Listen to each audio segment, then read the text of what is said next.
जय हिंद दोस्तों, स्वागत है आपका अपने YouTube चैनल में। मैं जितेंद्र कुमार आप सब लोगों का स्वागत करता हूं। उम्मीद करता हूं दोस्तों आप सब लोग अच्छे होंगे, स्वस्थ होंगे और अपनी पढ़ाई नियमित रूप से कर रहे होंगे।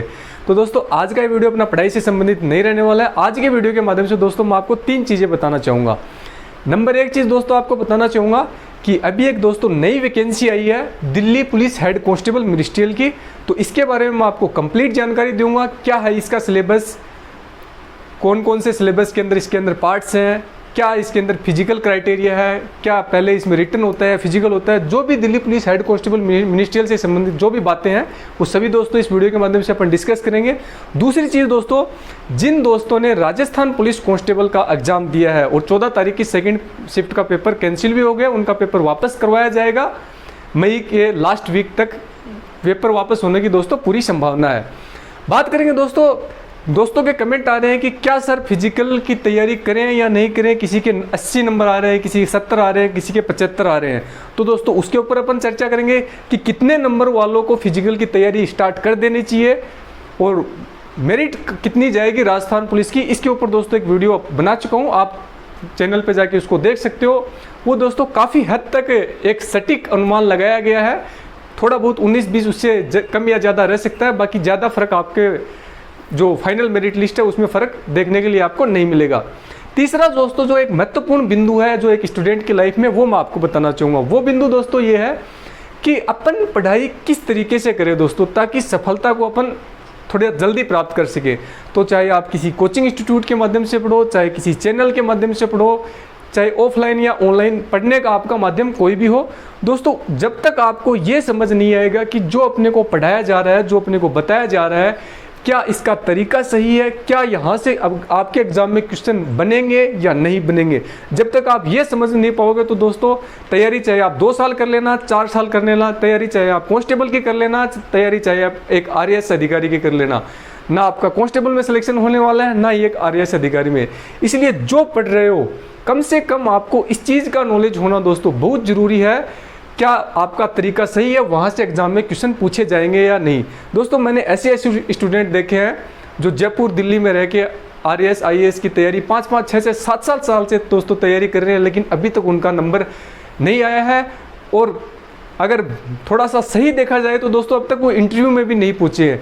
तो क्या कारण है ऐसा कि 7 साल उनको पढ़ते हुए हो गए, 7 साल में अब तक वो इंटरव्यू में भी एक बार तक नहीं पहुँचे हैं। कुछ एक का तो अब तक मेंस भी क्लियर नहीं हुआ है। तो दोस्तों कहीं ना कहीं उन स्टूडेंट के जो तैयारी करने का जो तरीका है दोस्तों, वो थोड़ा आप कह सकते हो गलत है। उन्होंने गलत दिशा से तैयारी की है, इसी कारण उनका सिलेक्शन नहीं हुआ है। और कुछ एक मेरे सामने ऐसे भी दोस्तों एग्जाम्पल हैं और आपके सामने भी हो गए जिन्होंने फर्स्ट अटेम्प्ट में ही यूपीएससी का एग्ज़ाम क्लियर किया है, फर्स्ट अटेम्प्ट में आरएएस का एग्ज़ाम क्लियर किया है। कुछ एक एग्जाम्पल ऐसे भी है। तो उन स्टूडेंट ने ऐसा क्या चीज़ पढ़ ली कि वो 1 साल में या 1.5 साल में ही अधिकारी बन गए, और उन स्टूडेंट ने ऐसी कौन सी चीज़ पढ़ ली कि उनका 7 साल या 5 साल में ही सिलेक्शन नहीं हुआ। तो थोड़ा दोस्तों इस चीज़ के ऊपर चिंतन करना।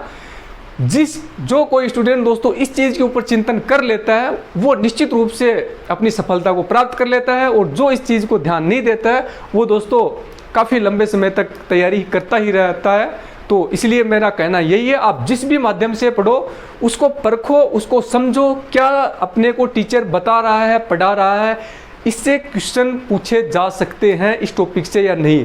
ये तरीका दोस्तों आपको परखना है। अब मैं आपको किस प्रकार से आप इस तरीके को परख सकते हो ये भी दोस्तों इस वीडियो के माध्यम से बात करेंगे। वीडियो थोड़ा ज़्यादा लंबा हो जाएगा दोस्तों। 3 चीज़ें आपको बतानी है, दिल्ली पुलिस वैकेंसी की डिटेल, दूसरा किन स्टूडेंट को राजस्थान पुलिस के फिजिकल की तैयारी करनी चाहिए, तीसरा जो आपका पढ़ाई करने का तरीका है आप उसको कैसे परखें, किसी चैनल से पढ़ रहे हो, ऑनलाइन कोर्स से पढ़ रहे हो या ऑफलाइन से पढ़ रहे हो, आपको परखने का तरीका बताऊंगा दोस्तों। तो दोस्तों अगर मेरी कही गई बातें आपको सही लगती हैं, आपको लगता है कि मैं आपको एक सही दिशा देने का प्रयास कर रहा हूँ, मैं आपको एक वास्तविकता से आपका परिचय कराने का कोशिश कर रहा हूं दोस्तों, तो मेरे मोटिवेशन के लिए आपका ही अपना चैनल है, इसको थोड़ा सपोर्ट करें, लाइक करें और वीडियो को शेयर करें। तो आइए दोस्तों शुरू करते हैं, तीनों चीज़ों के ऊपर बारी बारी से समझते हैं। पहला है दोस्तों अपना दिल्ली पुलिस हेड कांस्टेबल की वैकेंसी निकली दोस्तों मिनिस्ट्रियल की, अभी हाल फिलहाल में फॉर्म इसके स्टार्ट है। तो काफ़ी लंबे समय बाद दोस्तों Delhi police head constable ministerial की वैकेंसी निकली है। एक बार पहले ये निकली थी, उसके बाद में इसका पेपर नहीं लिया गया था, कैंसिल हो गई थी। तो 4-5 साल बाद दोस्तों ये वैकेंसी आई है। तो आइए इसका एक बार चर्चा कर लेते हैं क्या है इस वैकेंसी में। देखिए दोस्तों, टोटल पोस्टें हैं अपनी Delhi police head constable ministerial में, टोटल पोस्ट निकली हुई है 835। तो 835 पोस्टों के ऊपर फॉर्म निकले हुए हैं। इसमें मेल कैंडिडेट्स के लिए वैकेंसी है दोस्तों 559 और फीमेल कैंडिडेट्स के लिए वैकेंसी है 276। इसमें दोस्तों सभी प्रकार की हैं, ओबीसी, जनरल, SC ST सभी कैटेगरी के लिए अलग अलग वैकेंसियाँ शामिल हैं। तो जब आप फॉर्म भरने जाओ तब आप आसानी से चेक कर पाओगे। बात करते हैं दोस्तों इसके फॉर्म कब से कब तक भरे जा रहे हैं। तो ध्यान रखना दोस्तों, 17 मई से ही इसके फॉर्म स्टार्ट हो चुके हैं ऑनलाइन फॉर्म, और लास्ट डेट है दोस्तों 16 जून।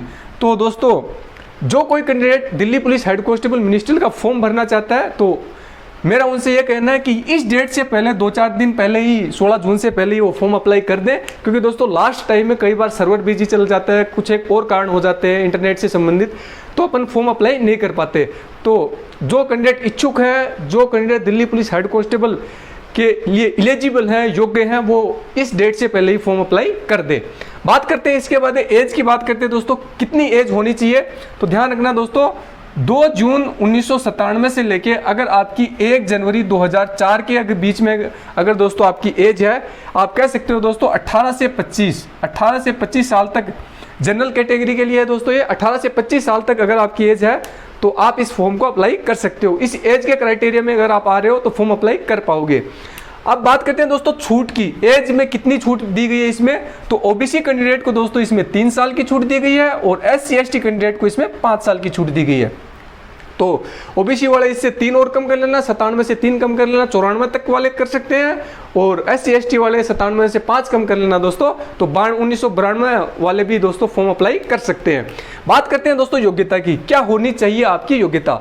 तो 12th पास कैंडिडेट दोस्तों इसमें फॉर्म अप्लाई कर सकता है, चाहे उसने आर्ट्स से की हो, कॉमर्स से की हो, साइंस से की हो, उससे कोई फर्क नहीं पड़ता। ओनली 12th पास होना चाहिए, वो ऑथराइज बोर्ड से। तो 12th पास वाला किसी मान्यता प्राप्त बोर्ड से अगर किसी भी कैंडिडेट ने 12th पास की है तो वो इसके लिए फॉर्म भर सकता है। बात करते हैं दोस्तों इसके फिजिकल मेजरमेंट की, कि आपका फिजिकल कितना इसमें होना चाहिए तो आप फॉर्म अप्लाई कर सकते हो। क्योंकि दोस्तों फिजिकल का आंकड़ा आपको ध्यान रखना बहुत जरूरी है, क्योंकि क्या होता है कई बार जिनकी हाइट ही दोस्तों नहीं है दिल्ली पुलिस हेड कांस्टेबल में जाने लायक, तो वो कैंडिडेट तैयारी क्यों करेगा। तो उसको फिजिकल का नॉलेज होना बहुत जरूरी है, क्या वो इस फिजिकल के क्राइटेरिया को फुलफिल करता है या नहीं। तो बात करते हैं फिजिकल की, तो हाइट दोस्तों इसमें होनी चाहिए आपकी 165 सेंटीमीटर है दोस्तों मेल कैंडिडेट्स की, और फीमेल कैंडिडेट्स की दोस्तों अपन बात करते हैं तो फीमेल कैंडिडेट्स की दोस्तों 157 सेंटीमीटर। चेस्ट की बात करते हैं तो मेल कैंडिडेट्स की चेस्ट दोस्तों 78 सेंटीमीटर से लेकर 82 सेंटीमीटर तक होनी चाहिए। 78 सेंटीमीटर बिना फुलाव के साथ, और फुलाव के साथ 82 सेंटीमीटर, 4 सेंटीमीटर का इसमें फुलाव मांगा गया है। फीमेल कैंडिडेट्स की दोस्तों चेस्ट कहीं पे भी इंक्लूड होती नहीं है, तो फीमेल कैंडिडेट के लिए को चेस्ट की आवश्यकता है नहीं। बात करते हैं रेस की दोस्तों, तो रेस इसके अंदर मेल कैंडिडेट्स को 1600 मीटर दोस्तों 1600 मीटर की दोस्तों रेस करनी होगी, 7 मिनट का दोस्तों इसमें समय दिया जाएगा। फीमेल कैंडिडेट को भी दोस्तों 1600 मीटर की इसमें रेस करनी होगी, फीमेल कैंडिडेट को समय है दोस्तों वो 9 मिनट का दिया जाएगा। बात करते हैं दोस्तों इसमें एक लॉन्ग जंप भी होगा, तो जिसको आप लंबी कूद कहते हो। तो लॉन्ग जंप दोस्तों मेल कैंडिडेट को 12 फीट का है और फीमेल कैंडिडेट के लिए दोस्तों ये 9 फीट का है। कहने का मतलब लंबी कूद है वो फीमेल के लिए दोस्तों है 12 फीट और दोस्तों मेल के लिए 12 फीट और फीमेल के लिए 9 फीट। बात करते हैं हाई जंप की, जिसको आप ऊंची कूद कहते हो। तो हाई जंप है दोस्तों मेल कैंडिडेट के लिए 3.5 फीट और फीमेल कैंडिडेट के लिए है 3 फीट। तो मेल कैंडिडेट के लिए 3.5 फीट और फीमेल कैंडिडेट के लिए 3 फीट। और ये जो दोस्तों आप करोगे हाई जंप या लॉन्ग जंप दोस्तों, इसमें आपको 3-3 चांस मिलेंगे, 3-3 चांस आपको दिए जाएंगे। आप ये मत समझना कि पहली बार में आप अगर कूद रहे हो तो पहली बार में आप नहीं कूद पाए लॉन्ग जंप या हाई जंप, तो पहली बार में आपको रेस्टिकेट कर दिया जाएगा। पहली बार में रेस्टिकेट नहीं किया जाता है, 3 चांस आपको दिए जाते हैं। आप 3 में से किसी भी चांस का इस्तेमाल करके आप ये जो क्राइटेरिया बताया गया इसको पार कर सकते हो। तो ये दोस्तों इसके लिए एलिजिबिलिटी, अगर आप एलिजिबल हो तो फॉर्म अप्लाई कर सकते हो। अब बात करते हैं दोस्तों सिलेबस की, अगर आप एलिजिबल हो तो आपको सिलेबस क्या क्या पेपर में पूछा जाता है इसके बारे में नॉलेज होना आपको अति आवश्यक है। तो देखिए दोस्तों, इसमें दोस्तों जो जीके जीएस का जो पार्ट आता है उसके आपके पास 20 क्वेश्चन आपसे पूछे जाएंगे। मैथ्स दोस्तों मैथ्स के भी दोस्तों इसमें आपसे 20 क्वेश्चन पूछे जाएंगे। रीजनिंग के भी दोस्तों इसमें आपसे 25 क्वेश्चन पूछे जाएंगे। इंग्लिश के इसमें दोस्तों आपसे 25 क्वेश्चन पूछे जाएंगे। और कंप्यूटर की अगर बात करते हैं तो कंप्यूटर के दोस्तों इसमें 10 क्वेश्चन पूछे जाएंगे। तो कुल मिला के दोस्तों 20, 20, 25, 25 और 10 टोटल आपसे 100 क्वेश्चन पूछे जाएंगे। 100 क्वेश्चन को करने के लिए दोस्तों आपको इसमें 90 मिनट का आपको समय दिया जाएगा। कहने का मतलब 100 क्वेश्चन आपको करने हैं और 1.5 घंटे का आपको इसमें समय मिलने वाला है। टाइम थोड़ा कम है, इसलिए मेहनत थोड़ी ज़्यादा करनी होगी, प्रैक्टिस थोड़ी ज़्यादा करनी होगी। बात करते हैं दोस्तों पेपर में नेगेटिव मार्किंग की। तो नेगेटिव मार्किंग दोस्तों इसमें बहुत अच्छी रखी गई है, 0.5 रखी गई है दोस्तों इसमें नेगेटिव मार्किंग। और ये नेगेटिव मार्किंग बहुत अच्छे लेवल की नेगेटिव मार्किंग। कहने का मतलब दोस्तों अगर आप 2 क्वेश्चन गलत करते हो तो आपका एक सही अंक काट दिया जाएगा। तो बहुत ही हाई लेवल की नेगेटिव मार्किंग इसमें रखी गई है और ये एक अच्छी चीज़ भी है, क्योंकि जो पढ़ने वाला स्टूडेंट है उसको कहीं ना कहीं ये नेगेटिव मार्किंग फ़ायदा जरूर दिलाएगी।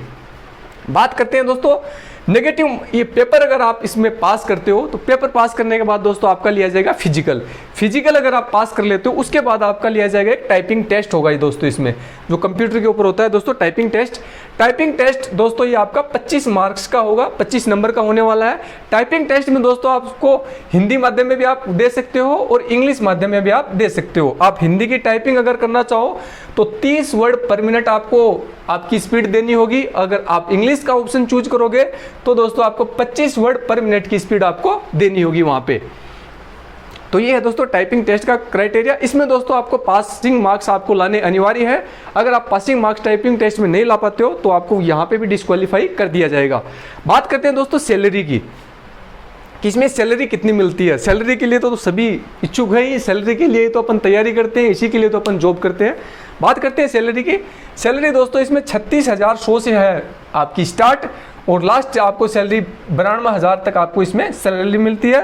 तो आपको तनख्वाह दोस्तों इसमें सैलरी है, बहुत अच्छी मात्रा में सैलरी मिलती है। जो कोई कैंडिडेट मैं दोस्तों यहाँ पे बताना चाहूँगा, क्योंकि Delhi police head constable ministerial की जॉब है तो आपको गृह मंत्रालय में ये नौकरी करनी पड़ेगी।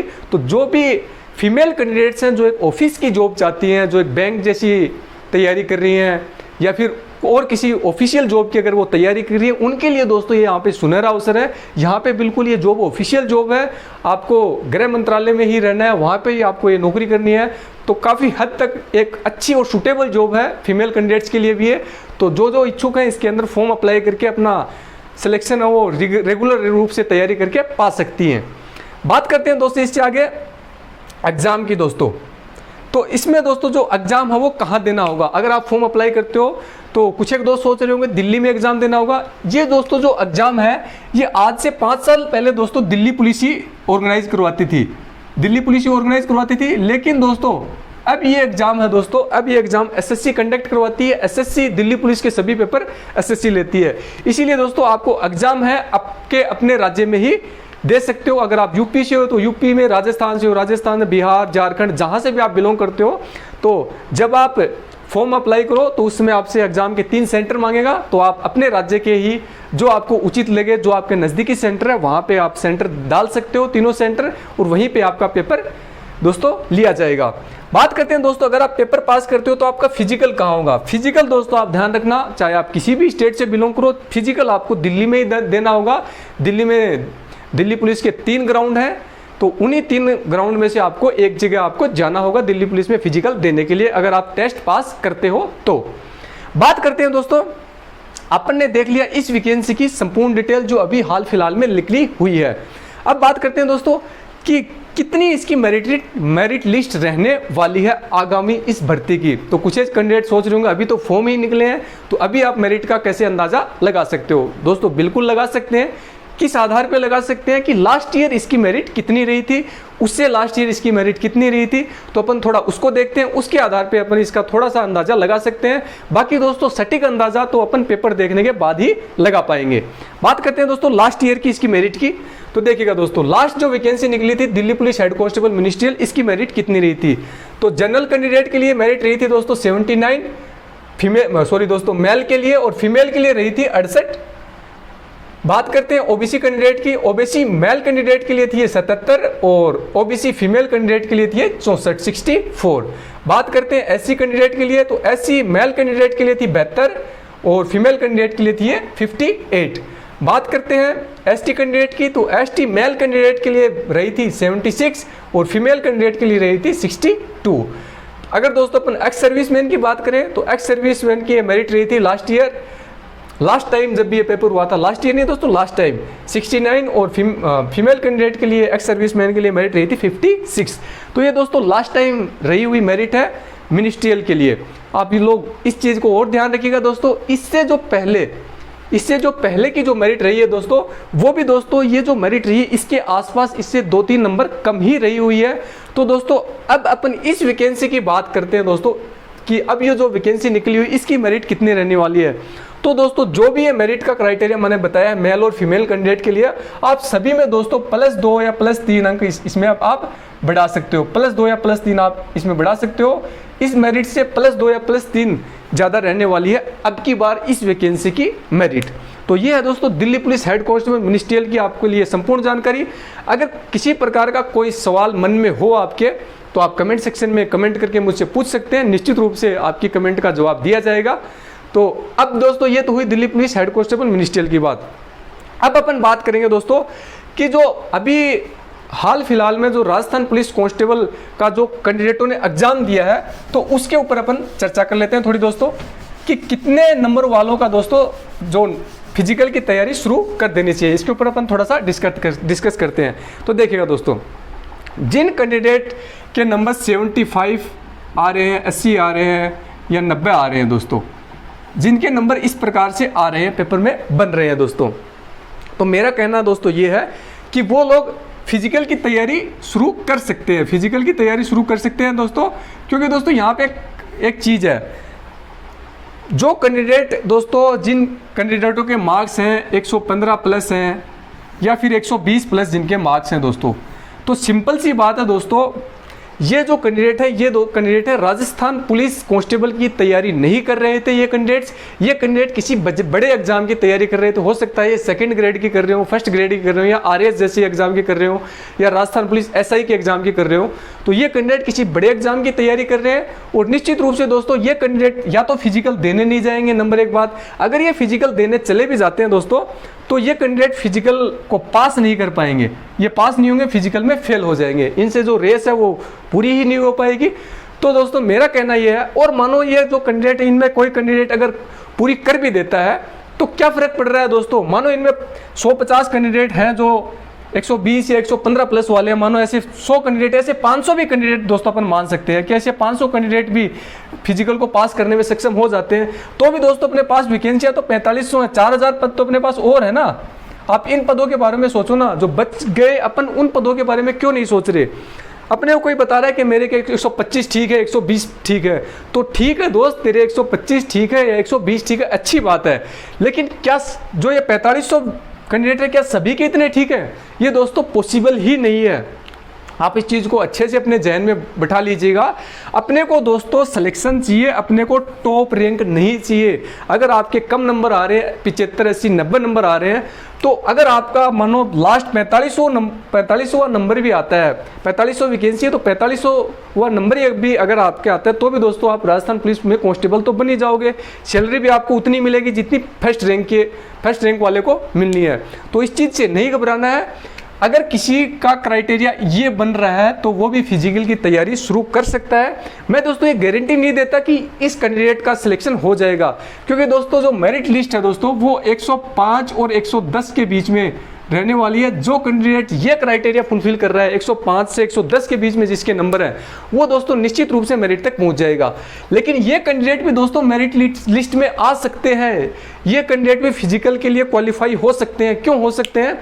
क्योंकि दोस्तों कई बार क्या होता है कि कुछ एक जिलों में पेपर, अभी आपको पता ही है, हार्ड आया है, तो कुछ एक जिलों में कैंडिडेट हो पास भी नहीं हो पाएंगे। अगर पास भी नहीं हो पाएंगे तो इन कैंडिडेट्स को कॉल निश्चित रूप से किया जाएगा फिजिकल के लिए। अगर इन कैंडिडेट का फिजिकल के लिए कॉल आता है और ये फिजिकल पूरा करते हैं, और ये 115 वाले या 120 वाले जो कैंडिडेट हैं ये फिजिकल में फेल हो जाते हैं या देने नहीं जाते हैं किसी कारणवश, हो सकता है कि ये कोई हाई लेवल के एग्जाम की तैयारी कर रहे हो, पॉसिबिलिटी कुछ भी बन सकती है, तो इन कैंडिडेट्स का भी दोस्तों सिलेक्शन हो सकता है। इसीलिए जिन कैंडिडेट्स के नंबर इस प्रकार से आ रहे हैं वो भी निराश नहीं हो, घबराए नहीं, हाँ वो अपनी तैयारी नियमित रूप से चालू रखिए, क्योंकि नेक्स्ट वैकेंसी दोस्तों नवंबर दिसंबर में आने वाली है।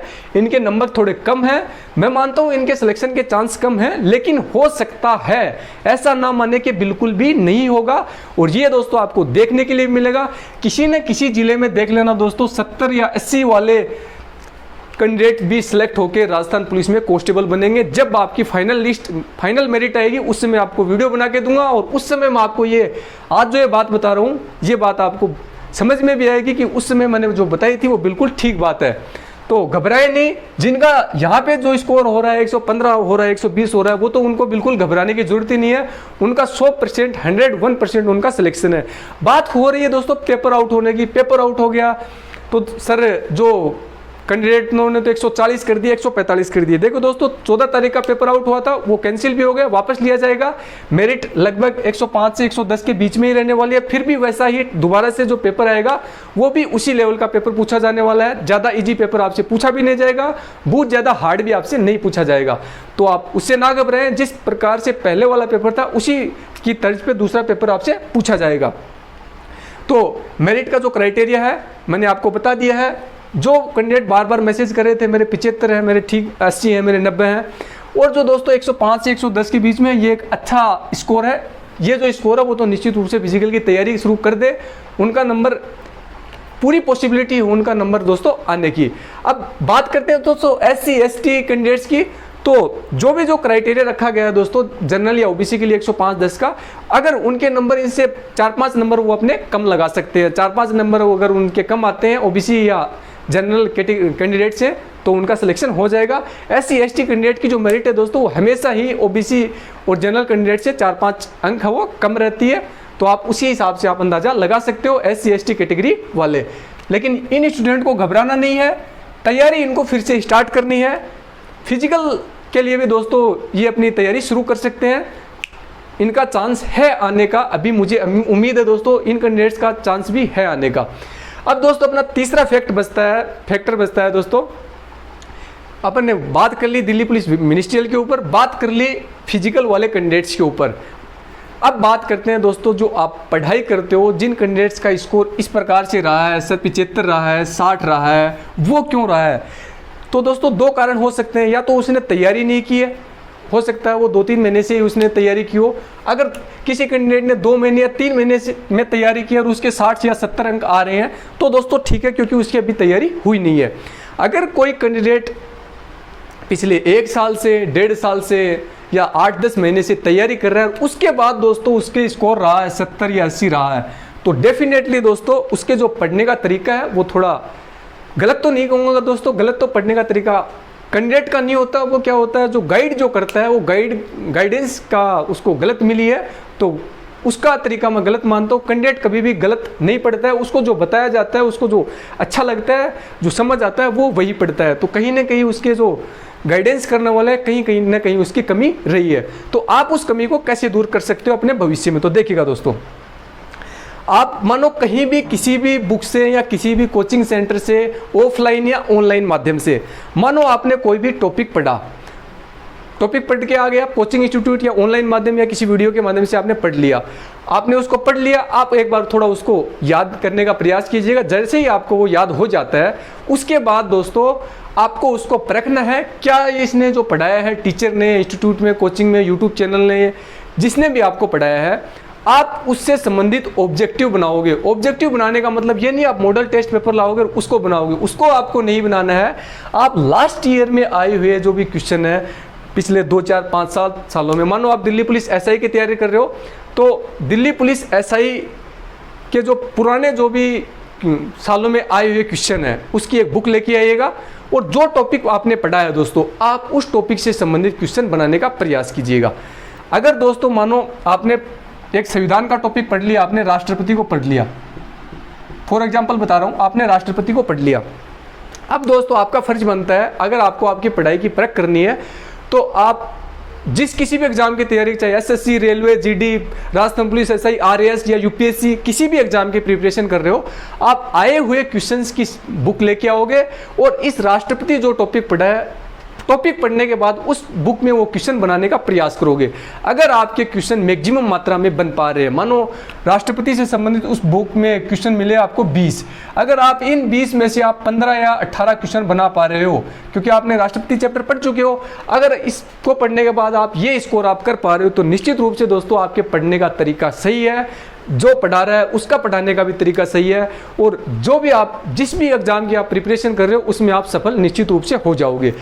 अगर आपने राष्ट्रपति टॉपिक पढ़ लिया या किसी भी टीचर ने या कोचिंग इंस्टीट्यूट में आपको पढ़ा दिया, अब आप घर पे आते हो और आप जो आए हुए क्वेश्चन है उनको बनाते हो, 20 क्वेश्चन है मानो उस बुक के अंदर, 20 के अंदर आप बना पा रहे हो 5 बना पा रहे हो या 7 बना पा रहे हो, तो डेफिनेटली जो आपके पढ़ने का तरीका है दोस्तों वो एक गलत दिशा है।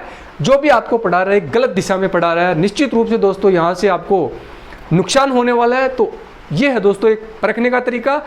दूसरा दोस्तों, मानो आपको राष्ट्रपति का टॉपिक आपने पढ़ लिया, अब दोस्तों मानो आप राजस्थान पुलिस एसआई की ही तैयारी कर रहे हो, तो काफ़ी सारी बुक्स हैं दोस्तों मार्केट में अवेलेबल।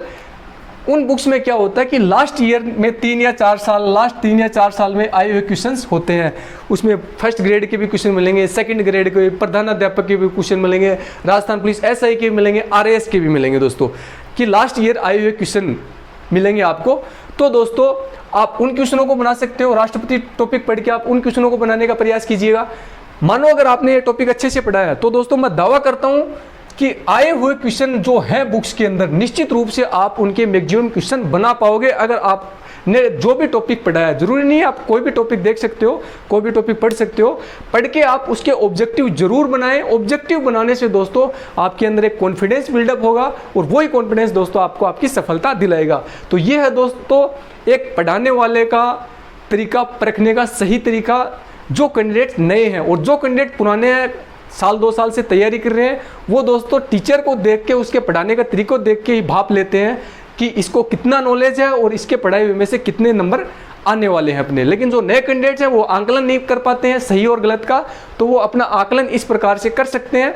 अब दोस्तों ये हुई अपनी तीनों बातें। तो दोस्तों अगर आपको मेरी कही गई बातें आपको सही लगती हैं तो दोस्तों मेरे मोटिवेशन के लिए इस वीडियो को थोड़ा शेयर करें और अपने दोस्तों के पास शेयर करें। कमेंट सेक्शन में दोस्तों आप कमेंट कर सकते हो, अगर आपको किसी प्रकार की कोई बात पूछनी है निश्चित रूप से आपकी हेल्प की जाएगी। तो थैंक यू दोस्तों, मिलते हैं नेक्स्ट वीडियो में किसी पढ़ाई से संबंधित वीडियो में। इससे पहले दोस्तों मैं आपको एक बात और कहना चाहूँगा, अपने दोस्तों लगभग संविधान को लगभग पढ़ा दिया है, तो अपने चैनल के ऊपर वीडियो अपलोडेड है। तो कोई दोस्त एक संविधान के ऊपर अच्छी समझ बनाना चाहता है तो वो संविधान के सभी वीडियो को बारी बारी से देख सकता है, डेली एक वीडियो को देख के तैयार कर सकता है अपने संविधान को। अगर दोस्तों मैं दावा करता हूं, अगर आप मेरे संविधान के सभी वीडियोस अगर देख लेते हो, अच्छे से उनको समझ लेते हो, याद कर लेते हो, तो चाहे आप किसी भी एग्जाम की प्रिपरेशन कर रहे हो, निश्चित रूप से दोस्तों आपके मैक्सिमम क्वेश्चन बनेंगे। आप चाहो तो इसको एक बार अपना सकते हो। एक बार आप जो भी संविधान के वीडियो चैनल पर डले हुए हैं, आप एक बार उस वीडियो को देखिएगा, समझिएगा, याद कीजिएगा।